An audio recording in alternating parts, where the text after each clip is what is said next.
Bonsoir et bienvenue dans votre journal sur TV Vendée. Nous sommes le vendredi 28 juin, voici les titres. Nous assisterons à l'entraînement de l'équipe de France féminine de basketball. Les sportives s'entraînent pour les Jeux Olympiques et elles feront 2 matchs de préparation au vent d'espace. Nous irons du côté de Bretignolles-sur-Mer. Pour favoriser l'accès à la propriété, la commune a lancé 2 nouveaux dispositifs d'aide au logement. Enfin, suite et fin de notre série consacrée aux candidats aux élections législatives. Ce soir, c'est au tour des 5 candidats de la 5e circonscription qui ont accepté de nous répondre, de nous livrer leurs priorités pour le territoire. À quelques semaines des Jeux Olympiques de Paris, les athlètes français sont en plein entraînement. Pour l'équipe de France de basket féminin, c'est en Vendée qu'elle vient se préparer et qu'elle logera pendant toute la durée de la compétition. Les entraînements ont lieu au vent d'espace depuis ce lundi et c'est d'ailleurs ici qu'elles disputeront 2 matchs de préparation face à la Finlande ce samedi et ce lundi. Notre journaliste a pu assister à leur entraînement et recueillir leurs impressions. On est bien reçus et qu'on est dans de très très bonnes conditions, on mange bien, on s'entraîne bien. Voilà, en tout cas, les conditions sont idéales pour se préparer. On se sent très bien, on a pu visiter un peu les alentours, on a pu aller au Puy du Fou. Pour beaucoup d'entre nous, c'était la première fois, donc c'est vrai que c'est super agréable. Voilà, après, on sait aussi pourquoi on est là et on a besoin de travailler dans un espace comme celui-là, c'est super intéressant et c'est très agréable. Donc on profite de tout ça et on sait qu'on a de la chance de pouvoir penser qu'au basket et pas trop réfléchir à ce qui se passe en dehors. On avance dans le bon sens, on commence à trouver des automatismes, donc je pense que les prochains matchs seront un vrai test déjà, un premier vrai test contre d'autres adversaires et que ça va nous permettre d'encore travailler, de continuer à développer cette alchimie. Parlons logement à présent. Alors que les prix de l'immobilier ne cessent de grimper, certaines communes trouvent des solutions pour aider leurs habitants à accéder à la propriété. Et c'est le cas de Bretignolles-sur-Mer. La ville a inauguré 2 dispositifs d'accès au logement cette semaine, les locations-accession et les baux réels solidaires. Grâce à cela, 4 familles vont pouvoir vivre à 100 mètres de la mer. Reportage de Kim Bastard. Vivre à 100 mètres de la mer, un rêve devenu inaccessible pour de nombreux Vendéens. À Bretignolles-sur-Mer, pour répondre à la hausse du prix de l'immobilier, la commune a inauguré le 25 juin 4 maisons en bail réel solidaire et 6 maisons en location-accession.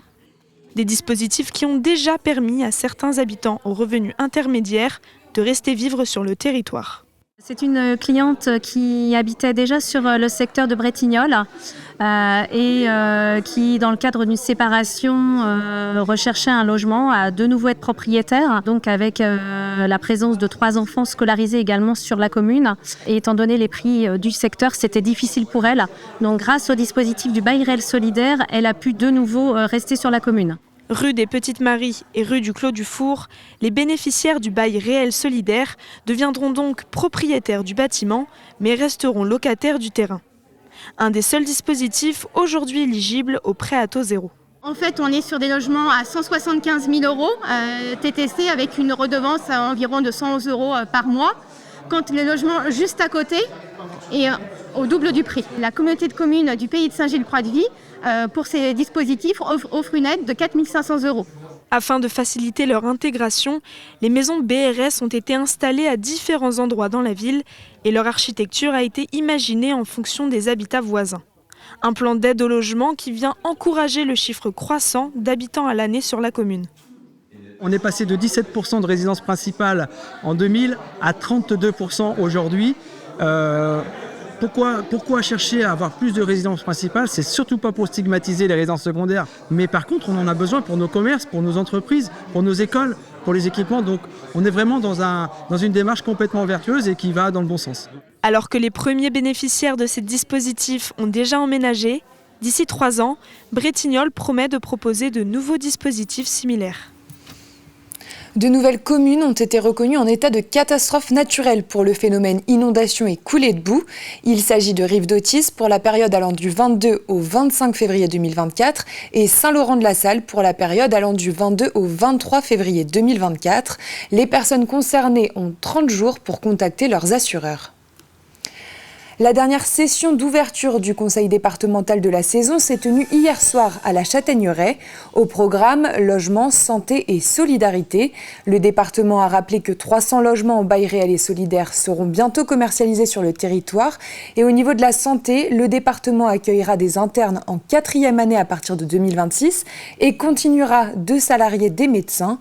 Autre point évoqué, la 2x2 voies qui permettra de connecter Luçon à l'A83 au niveau de l'échangeur de Saint-Hermine. Un sujet qui déplaît à certains riverains, mais les conseillers ont tenu à les rassurer. Donc ce projet, il vise à, d'une part, désenclaver la sortie de l'autoroute, mais surtout à relier de façon fluide et sécurisée la ville-centre de ce territoire, c'est-à-dire Luçon. Ce projet, il va dévier 2 communes, Saint-Jean-de-Monnier, Sainte-Gemme-la-Plaine. L'inquiétude, elle existe, en effet, mais moi j'essaie de les rassurer. Je veux les rassurer en leur disant que nous serons à leur côté pour que l'impact soit le moins lourd possible, bien entendu. C'est un travail qu'on mène, le département est habitué à mener ce type de projet. Et nous sommes franchement à leur écoute au quotidien. Nous avons des travaux dans les collèges qui sont engagés. Nous avons des travaux sur les routes aussi de ce secteur qui sont engagés ou qui vont s'engager. Il était important que nous puissions en échanger. Et puis ce grand sujet de l'habitat. Nous avons un réel problème en Vendée puisque nos chefs d'entreprise insistent pour dire qu'il manque de logements pour les actifs. Et donc il était important que nous en parlions, voir ce que le département a pu lancer comme projet réel. Et également aussi au niveau de la démographie médicale, c'est une de nos attentions permanentes. Vous le savez, l'accès à la santé est un vrai problème sur le territoire. Rien que sur le pays de Fontenay-le-Comte, 3000 patients sont à la recherche d'un médecin. Le centre Care Santé a donc été inauguré pour répondre à cette demande. Ici, les médecins sont salariés de la communauté de communes et ont donc moins d'administratifs à gérer. Care Santé est un centre provisoire en attendant le village santé dont les travaux vont bientôt commencer. Pour le moment, un seul médecin généraliste sera sur site à l'ouverture ce 2 juillet. Il s'agit du docteur Flavio O'Haro. Après 5 ans passés à Marseille où j'avais mon cabinet, j'avais envie d'un retour à une vie un peu plus calme, plus de calme, plus d'espace et retour aux sources avec les amis et la famille qui habitent ici. Effectivement, donc le mode salarié me permet d'avoir des horaires un peu plus fixes, un temps médical plus long pour mes consultations, l'appui d'une secrétaire à l'accueil et ça me permet d'avoir un travail de groupe aussi plus facile. Et on termine cette édition avec notre série consacrée aux élections, plus que 2 jours avant le premier tour des législatives du 30 juin. Alors après avoir entendu les candidats des premières, 2e, 3e et 4e circonscriptions, nous avons demandé à 5 candidats de la 5e circonscription leur priorité s'ils sont élus députés. Marius Galland, le candidat des Républicains, n'a pas souhaité nous répondre. Alors écoutons pour commencer Stéphane Buffetot, le candidat Rassemblement National, et Xavier De Gillage, le candidat Debout la France. Je pense qu'il y a un potentiel extraordinaire de développement de l'attractivité touristique, fondé en grande partie d'ailleurs aussi sur l'attractivité du patrimoine qui a été pas suffisamment développé. Le deuxième enjeu quand même, c'est prendre garde à ce que les règles, notamment environnementales, ne défavorisent pas ou ne pénalisent pas nos agriculteurs. Et nous avons un problème de poids bureaucratique sur l'activité productive en France et ça se retrouve évidemment dans le sud Vendée pour les agriculteurs, pour les PME et voilà. Et donc ça, je crois que c'est 2 choses très importantes. Économiquement, cette région a besoin d'être redynamisée. On s'aperçoit que c'est la région la plus pauvre de Vendée et des Pays de Loire.